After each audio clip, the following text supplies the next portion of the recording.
ಜಿಲ್ಲಾಧಿಕಾರಿ ಅವರು, ನಮ್ಮ ಆಯುಕ್ತರು ಸುನೀಲ್ ಅವರು ಮತ್ತು ಬೆಂಗಳೂರು ಜಿಲ್ಲಾಧಿಕಾರಿಗಳು ಜಗದೀಶ್ ಅವರು, ಬೆಂಗಳೂರು ನಗರ ಜಿಲ್ಲೆ ಮತ್ತು ಬೆಂಗಳೂರು ಗ್ರಾಮಾಂತರ ಜಿಲ್ಲೆ ಇವೆರಡು ಜಿಲ್ಲೆಗಳ ತಹಸೀಲ್ದಾರರು, ಸ್ಪೆಷಲ್ ತಹಸೀಲ್ದಾರ್, ಗ್ರೇಡ್ 2 ತಹಸೀಲ್ದಾರ್, ಶಿರಸ್ತೇದಾರರು ಇವರುಗಳನ್ನು ನಾವು ರಿವ್ಯೂ ಮಾಡಿದ್ದೇವೆ. ಮುಖ್ಯವಾಗಿ ಇಲ್ಲಿ ನಮಗೆ ಇವತ್ತು ನಾವು ರಿವ್ಯೂ ಮಾಡಿದ್ದೇವೆ. ಒಂದು, ಈ ಬೆಂಗಳೂರಿನಲ್ಲಿ ತಾಲೂಕು ಕಚೇರಿಗಳಲ್ಲಿ ತಹಶೀಲ್ದಾರರು ಮತ್ತು ಬೇರೆ ಅಧಿಕಾರಿಗಳು ನಮ್ಮ ಕೈಗೆ ಸಿಗೋದಿಲ್ಲ ಅನ್ನುವಂಥದ್ದು ಜನಗಳಿಂದ ಬಹಳ ವ್ಯಾಪಕವಾಗಿ ಬರ್ತಕ್ಕಂತಹ ದೂರು ಒಂದೇದು. ಎರಡನೇದು, ರಾಜ್ಯಾದ್ಯಂತ ನಾವು ಭೂ ಸುರಕ್ಷಾ ಯೋಜನೆಯನ್ನ ನಡೆಸ್ತಾ ಇದ್ದೇವೆ. ಭೂ ಸುರಕ್ಷಾ ಯೋಜನೆಯಲ್ಲಿ ಹಳೆಯ ಎಲ್ಲ ಮೂಲ ದಾಖಲೆಗಳೇನಿದಾವೆ ತಾಲೂಕು ಕಚೇರಿಯಲ್ಲಿ ಇರ್ತಕ್ಕಂಥವು ಅವುಗಳನ್ನ ನಾವು ಸ್ಕ್ಯಾನ್ ಮಾಡ್ತಾ ಇದ್ದೇವೆ.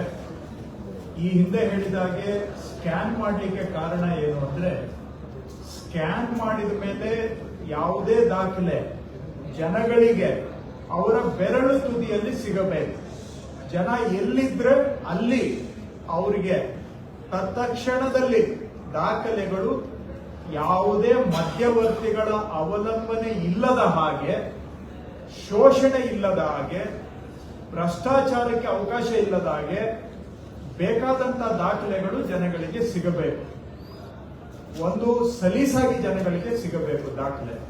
ಎರಡನೇದು, ಅನೇಕ ದಾಖಲೆಗಳು ದಾಖಲೆಯನ್ನ ಎಲ್ಲೋ ಇಟ್ಟುಬಿಟ್ಟು ಇದ್ರೂ ಕೂಡ ಕಳೆದು ಹೋಗಿದೆ ಅನ್ನುವಂಥದ್ದು.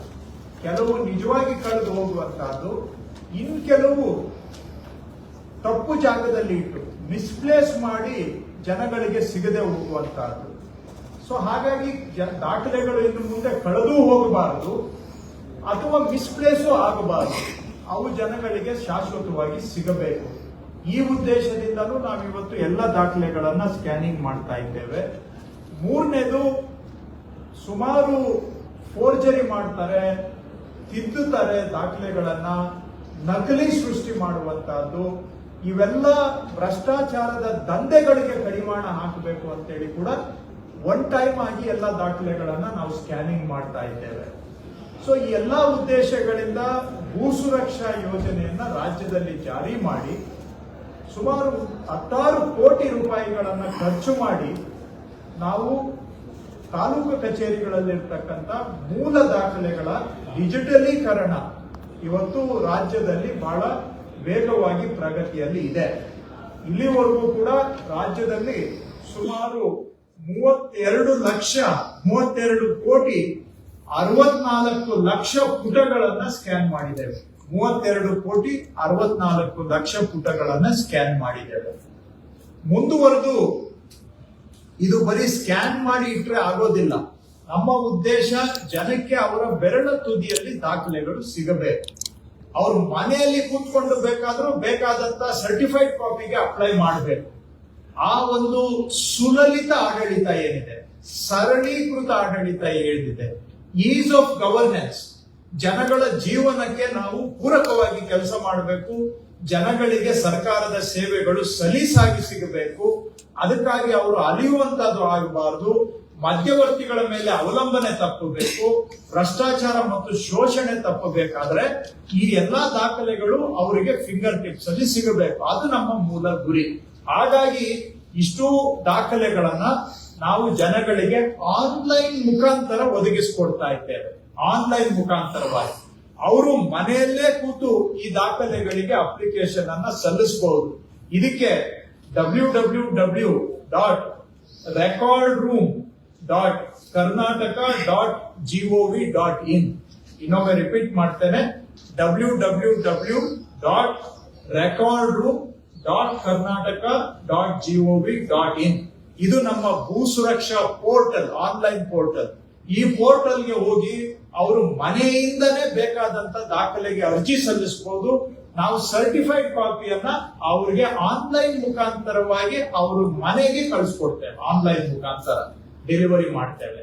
ಸೊ ಈ ಸೇವೆಯನ್ನು ಕೂಡ ನಾವು ಜುಲೈನಿಂದ ಈಗ ರಾಜ್ಯಾದ್ಯಂತ ಎಲ್ಲಾ ತಾಲೂಕುಗಳಲ್ಲಿ ಈ ಸೇವೆಯನ್ನ ಕೊಟ್ಟಿದ್ದೇವೆ. ಜನನು ಕೂಡ ಇದನ್ನ ಉಪಯೋಗ ಮಾಡ್ಕೊಳ್ಳಿಕ್ಕೆ ಆರಂಭ ಮಾಡಿದ್ದಾರೆ. ರಾಜ್ಯದಲ್ಲಿ 1,99,000 ಪುಟಗಳಷ್ಟು ದಾಖಲೆಗಳನ್ನ ಆನ್ಲೈನ್ ಮುಖಾಂತರ ಜನಗಳಿಗೆ ವಿತರಣೆ ಮಾಡಿದ್ದೇವೆ. ಇದು ಮಾಡ್ತೇವೆ ಅಲ್ಲ, ಮಾಡಿದ್ದೇವೆ. 1,99,000 ಪುಟಗಳ ದಾಖಲೆಗಳನ್ನ ನಾವು ಆನ್ಲೈನ್ ಮುಖಾಂತರವಾಗಿ ಜನಗಳಿಗೆ ವಿಸ್ತರಣೆ ಮಾಡಿದ್ದೇವೆ. ಮುಂದುವರೆದು ಇವತ್ತಿನಿಂದ ಈ ಸೌಲಭ್ಯವನ್ನ ನಮ್ಮ ಅಟಲ್ ಜಿ ಜನಸ್ನೇಹಿ ಕೇಂದ್ರಗಳೇನಿದ್ದಾವೆ, AJSK ಅಂತ ನಾವು ಕರೀತೇವೆ, ಹೋಬಳಿ ಮಟ್ಟದಲ್ಲಿ ಪ್ರತಿಯೊಂದು ಹೋಬಳಿಯಲ್ಲೂ ನಮ್ದು AJSK ಸೆಂಟರ್ ಇದೆ. ನಾಡ ಕಚೇರಿಗಳಲ್ಲಿ ಆ ನಾಡ ಕಚೇರಿ ಅಂತ ಹೇಳಿದ್ರೆ ಫಿಸಿಕಲ್ ಅಲ್ಲ, ನಾಡ ಕಚೇರಿಯಲ್ಲಿ ಆನ್ಲೈನ್ ಸರ್ವಿಸಸ್ ಇದೆ, ಅದಕ್ಕೆ AJSK ಅಂತ ಕರೀತೇವೆ. ಸೊ ಪ್ರತಿಯೊಂದು ನಾಡ ಕಚೇರಿಯಲ್ಲೂ ಕೂಡ ಬೇಕಾದಲ್ಲಿ ಜನ ಬಂದು ಆನ್ಲೈನ್ ಅಲ್ಲಿ ಅಪ್ಲೈ ಮಾಡಿ ಇದನ್ನ ಪಡ್ಕೊಳ್ಬಹುದು. ನಾಡ ಕಚೇರಿಗೂ ಬರೋದು ಬೇಕಾಗಿಲ್ಲ, ಆಕ್ಚುಲಿ ಅವರ ಮನೆಯಿಂದಾನೇ ಅಪ್ಲೈ ಮಾಡಬಹುದು.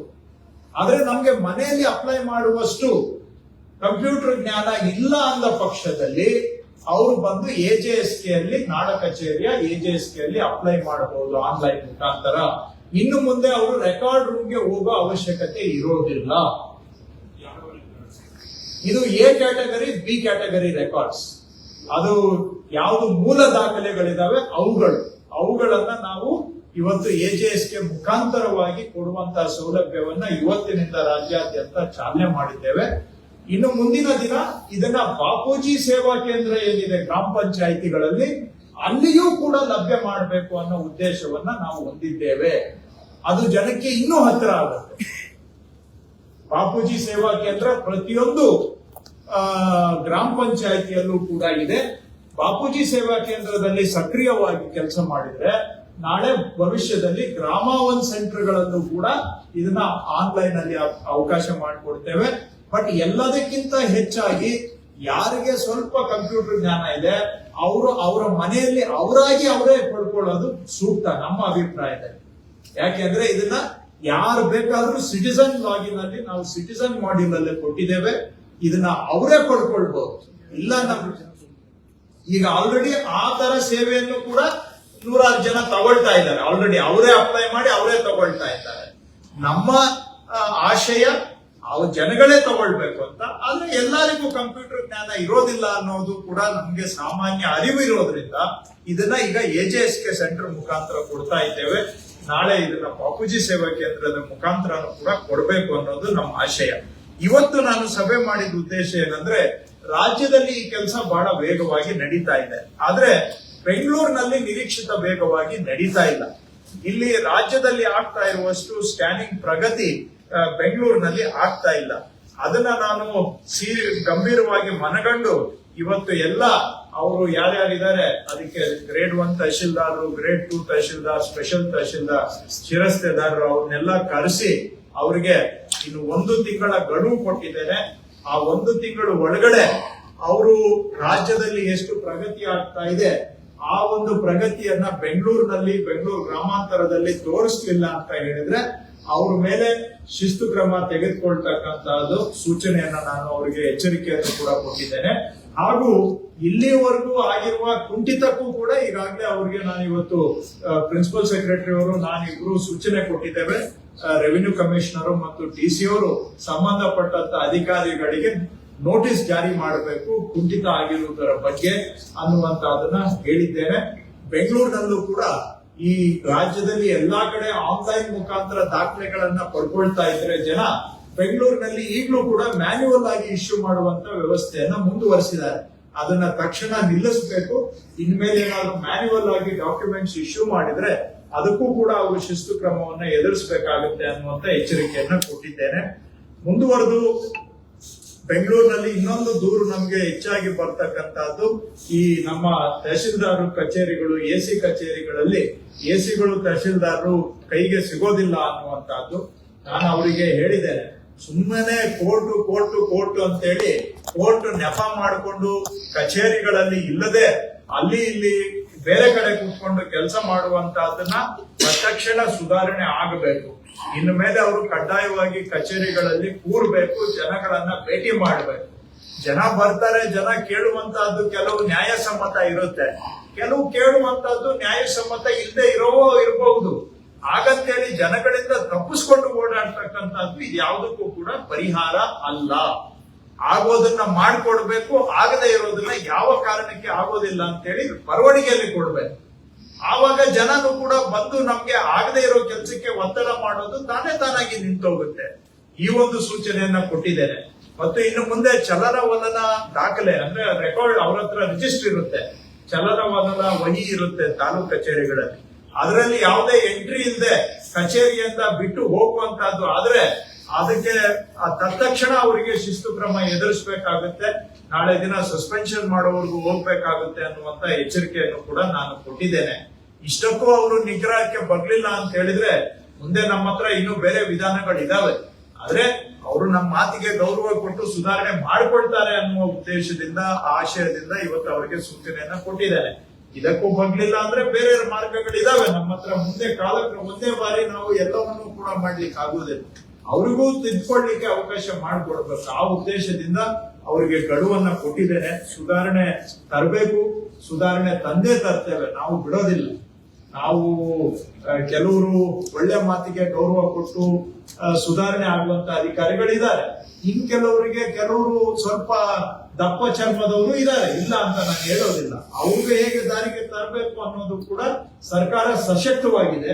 ನಮ್ಗೆ ಎಲ್ಲ ಅನುಭವ ಇದೆ, ನಮ್ಮ ಹತ್ರ ಒಳ್ಳೆ ಅಧಿಕಾರಿಗಳ ತಂಡ ಇದೆ, ಟಾಪ್ ಕ್ಲಾಸ್ ಟೀಮ್ ಇದೆ ಆಫೀಸರ್ಸ್. ಅವ್ರಿಗೂ ಕೂಡ ನಾವು ದಾರಿಗೆ ತರುವಂತ ಕೆಲಸ ಮಾಡ್ತೇವೆ. ಜನಗಳ ನಿರೀಕ್ಷೆ ನಮ್ಮಿಂದ ಅಪಾರವಾಗಿ ಇದೆ. ನಾವು ಎಷ್ಟು ಮಾಡಿದ್ರು ಕೂಡ ಜನ ಇನ್ನೂ ನಿರೀಕ್ಷೆ ಹೆಚ್ಚಿರ್ತದೆ, ಅದನ್ನು ನಾವು ಒಪ್ಕೊಳ್ತೇವೆ. ಆದ್ರೂ ಕೂಡ ನಾವು ಆ ಜನಗಳ ನಿರೀಕ್ಷೆಗೆ ಮೀರಿ ಕೆಲಸ ಮಾಡುವಂತ ಪ್ರಯತ್ನ ಆದ್ರೂ ನಾವು ಮಾಡಬೇಕು. ಅದನ್ನ ನಾನು ಇವತ್ತು ನಿರ್ದಿಷ್ಟವಾಗಿ ಅವರಿಗೆಲ್ಲ ಸೂಚನೆ ಕೊಟ್ಟಿದ್ದೇನೆ. ಖಂಡಿತ ಮತ್ತಷ್ಟು ಸುಧಾರಣೆಯನ್ನ ತಂದೆ ತರ್ತೇವೆ. 32,64,00,000 ಪುಟಗಳು ಇಲ್ಲಿವರೆಗೂ ಕೂಡ ಸ್ಕ್ಯಾನಿಂಗ್ ಆಗಿದೆ. ನಮ್ಮ ಪ್ರಾಥಮಿಕ ಅಂದಾಜು, ಫೈನಲ್ ಅಲ್ಲ, ಪ್ರಾಥಮಿಕ ಅಂದಾಜಿನ ಪ್ರಕಾರ ಸುಮಾರು 100 ಕೋಟಿ ಪುಟಗಳು ನಾವು ಡಿಜಿಟಲೀಕರಣ ಮಾಡಬೇಕಾಗಬಹುದು ಅಂತ ಒಂದು ಅಂದಾಜು ಇಟ್ಕೊಂಡು ಮಾಡ್ತಾ ಇದ್ದೇವೆ. ಈ ಕೆಲಸವನ್ನ ಇನ್ನೊಂದು 6 ತಿಂಗಳಲ್ಲಿ ಮುಗಿಸಲೇಬೇಕು ಅನ್ನುವಂತ ಗುರಿಯನ್ನು ಕೂಡ ಇಟ್ಕೊಂಡಿದ್ದೇವೆ. ಇವತ್ತು ಪ್ರಿನ್ಸಿಪಲ್ ಸೆಕ್ರೆಟರಿ ಅವರು ಕಮಿಷನರ್ ಅವರಿಗೆ ಸೂಚನೆ ಕೊಟ್ಟಿದ್ದಾರೆ. ಎಲ್ಲಾದ್ರೂ ಅವಶ್ಯಕತೆ ಬಂದಲ್ಲಿ ತರ್ತೇವೆ, ಖಂಡಿತವಾಗಿ ನಾವು ಮಾಡ್ತೇವೆ. ಮುಂದುವರೆದು 17 ತಾಲೂಕುಗಳಲ್ಲಿ ಈಗಾಗಲೇ ನಾವು ಈ ಡಿಜಿಟಲೀಕರಣ, ದಾಖಲೆಗಳ ಡಿಜಿಟಲೀಕರಣವನ್ನ ಸಂಪೂರ್ಣ ಮಾಡಿದ್ದೇವೆ. 17 ತಾಲೂಕಲ್ಲಿ ಕಂಪ್ಲೀಟ್ ಆಗಿದೆ. ಇನ್ನೊಂದು 6 ತಿಂಗಳಲ್ಲಿ ಬ್ಯಾಲೆನ್ಸ್ ಇರುವಂತಹ ತಾಲೂಕುಗಳನ್ನು ಮಾಡಿ ಮುಗಿಸಬೇಕು ಅನ್ನುವಂತ ಗುರಿಯನ್ನ ಇಟ್ಕೊಂಡಿದ್ದೇವೆ. ತಾವು ಕೂಡ ನಾನು ನಿಮ್ಗೆ ರಿಕ್ವೆಸ್ಟ್ ಮಾಡೋದು, ಜನಕ್ಕೆ ಸ್ವಲ್ಪ ಇದು ಆನ್ಲೈನ್ ಅಲ್ಲಿ ದಾಖಲೆಗಳನ್ನ ಪಡ್ಕೊಳ್ಬಹುದು ಅನ್ನುವಂತ ವಿಷಯ ತಮ್ಮಿಂದ ಜನಗಳಿಗೆ ಗೊತ್ತಾದ್ರೆ ಜನ ಅನಗತ್ಯವಾಗಿ ಬಂದು ನಮ್ಮ ಕಚೇರಿಗಳಿಗೆ ಅಲಿಯೋದು ತಪ್ಪುತ್ತೆ, ಮಧ್ಯವರ್ತಿಗಳ ಮೇಲೆ ಅವಲಂಬಿಸುವುದು ತಪ್ಪುತ್ತೆ, ಅನಗತ್ಯವಾಗಿ ಮಧ್ಯವರ್ತಿಗಳಿಗೆ ಹಣ ಕೊಡುವಂತಹದ್ದು ತಪ್ಪುತ್ತೆ. ಸೊ ಹಾಗಾಗಿ ತಮಗೂ ನಾನು ಮನವಿ ಮಾಡ್ತೇನೆ, ಜನ ನಾವು ಈ ಮಾಡ್ತಾ ಇರುವಂತ ಈ ಆನ್ಲೈನ್ ಏನು ಒಂದು ವ್ಯವಸ್ಥೆ ಇದೆ ಇದನ್ನ ಬಳಕೆ ಮಾಡಿಕೊಳ್ಳಿ ಅಂತ ಹೆಚ್ಚಿನ ವಿಡಿಯೋಗಳಿಗೆ ಪ್ರತಿಧ್ವನಿ ಯೂಟ್ಯೂಬ್ ಚಾನೆಲ್ ಸಬ್ಸ್ಕ್ರೈಬ್ ಮಾಡಿ, ಬೆಲ್ ಐಕಾನ್ ಕ್ಲಿಕ್ ಮಾಡಿ.